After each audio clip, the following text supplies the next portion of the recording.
విజయవాడలో విజయలక్ష్మిని హత్య చేసిన తర్వాత ముక్కలు ముక్కలుగా నరికాడు నిందితుడు సుబ్రహ్మణ్యం. ఆ తర్వాత శరీర భాగాలను వేర్వేరు ప్రాంతాల్లో పడేశాడు. ముండాన్ని బొమ్మసాని సుబ్బారావు నగర్లోని మురికి కాలువలో పడేశాడు. తల చేతులను స్థానికంగా ఉన్నటువంటి ఒక స్కూల్ పక్కనే కాలువలో పడేశాడు. దీనికి సంబంధించి మరిన్ని వివరాలు ఘటనా స్థలం నుంచి మా ప్రతినిధి శ్రీకాంత్ అందిస్తారు. విజయవాడలో విజయలక్ష్మి అనే వృద్ధురాలు దారుణ హత్యకు గురైన ఘటన ఇప్పుడు కలకలం రేపుతా ఉంది. ప్రస్తుతం మనం విజయవాడ ఊర్మిళా నగర్ ప్రాంతంలో ఉన్నాం. ఊర్మిళా నగర్లోని ప్రస్తుతం మనం ఏదైతే చూస్తున్నామో ఈ నివాసంలోనే విజయలక్ష్మి ఉండేది. ఈ నెల 1వ తారీఖున వరుసకి కొడుకైనటువంటి సుబ్రహ్మణ్యం ఆమెని ఇంటికి తీసుకువెళ్లి హెచ్బి కాలనీలో ఆమెని అత్యంత దారుణంగా అంటే శరీర భాగాలన్నీ కూడా నరికి 3 ముక్కలుగా హత్య చేసి ఆ తర్వాత ఆ మృతదేహానికి సంబంధించిన ఆ బాడీ ముక్కలన్నింటినీ కూడా గోను సంచిలో కట్టుకొని ఇక్కడికే తీసుకొచ్చి పరిసర ప్రాంతాల్లో ఉన్నటువంటి సైడ్ డ్రైన్లలో వీటన్నిటిని కూడా పడేసిన పరిస్థితి ప్రస్తుతం కలకలం రేపుతోంది. ఆ విజయలక్ష్మి మిస్సింగ్కి సంబంధించి పోలీసులు ఫస్ట్ మిస్సింగ్ కేసు నమోదు చేశారు. ఇప్పుడు ఆ విచారణలో ఆమె హత్యకు గురైనట్టుగా ఎవరైతే సుబ్రహ్మణ్యం అతని కుమారుడు మైనర్ కుమారుడు ఇంటర్మీడియట్ చదువుతున్నాడు అతనితో కలిసి హత్య చేసినట్టుగా కూడా గుర్తించారు. ఒకసారి విజయలక్ష్మి ఇంటి సమీపంలో స్థానికులు ఉన్నారు, ఒకసారి మాట్లాడదాం. ఏమ్మా ఎప్పుడు అసలు విజయలక్ష్మిని మీరు చూసారా? చివరిగా ఎప్పుడు చూసారు? 27వ తారీఖున చూశానండి ఆవిడ్ని. ఎవరెవరు ఉంటారు విజయలక్ష్మి? అతని ముందు కోళ్ళ వాళ్ళంతా ఉండే కూడా ఉండేది కాదు. ఆవిడ వయసు కాలంలో ఉండేది. కోడలు చనిపోయిన తర్వాత ఆమె వచ్చి ఆ పిల్లలందరూ మరి కూడా ఎవరు లేరు కదా ఇక్కడికి వచ్చేసింది.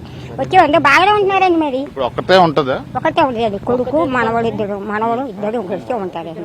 ఇద్దరు మనవాడు కొడుకు వెళ్తారు బాగానే ఉంటున్నారండి. మరి ఏంటో మరి ఇంట్లో జరిగింది. ఆ ముండా కొడుకు చేయలేలా వచ్చింది. అసలు మాకు అదే ఆశ్చర్యం వస్తుంది. మీకు తెలుసా అమ్మా ఈ సుబ్రహ్మణ్యం అనే అతను తెలుసా మీకు? ఎప్పుడైనా చూసారా? సుబ్రహ్మణ్యం హనుమంతుగా హనుమంత్ సుబ్రహ్మణ్యం పార్క్ వెళ్ళి ఉంటాడు కండి. వాళ్ళ చిన్నమ్మ దగ్గరికి వచ్చేవాడు. చిన్నమ్మ అక్క కొడుకు వచ్చి మాట్లాడుతూ ఉండేవాడు. కోళ్ళు ఉన్నప్పుడు వచ్చేవాడు కాదు. కోళ్ళ చచ్చిపోయింది. ఏం కోళ్ళు విజయలక్ష్మి కోళ్ళ చచ్చిపోయిన కాడి నుంచి వస్తున్నాడు ఆడు. కోళ్ళ చచ్చిపోయి ఇప్పుడు 8వ నెల అండి, 9వ నెల, ఇంకా సంవత్సరం కూడా అవలా.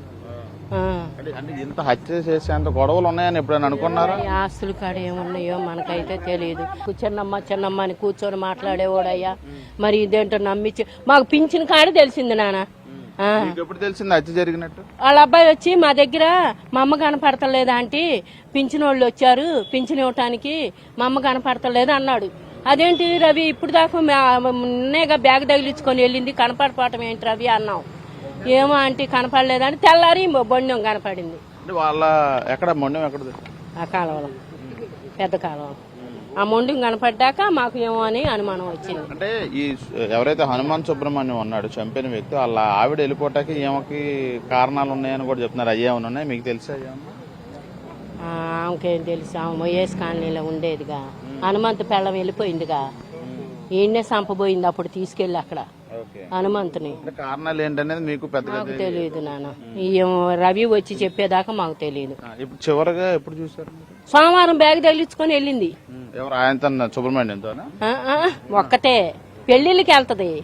ఆ సోమవారం వెళ్ళిపోయిన తర్వాత మళ్ళీ కనపడలా. వాళ్ళ అబ్బాయి కూడా అదే చెప్పాడు. సోమవారం బ్యాగ్ తగిలించుకొని వెళ్ళిందంటే పింఛన్ వాళ్ళు వచ్చారు, పింఛన్ కూడా రాలేదు, అంతా ఎత్తుకుతున్నాను, 12 ఒంటి గంట అయింది, ఎక్కడా లేదు మా అమ్మ అని అన్నాడు. ఇప్పుడు హత్య జరిగినట్టు మీకు ఎప్పుడు తెలుసు?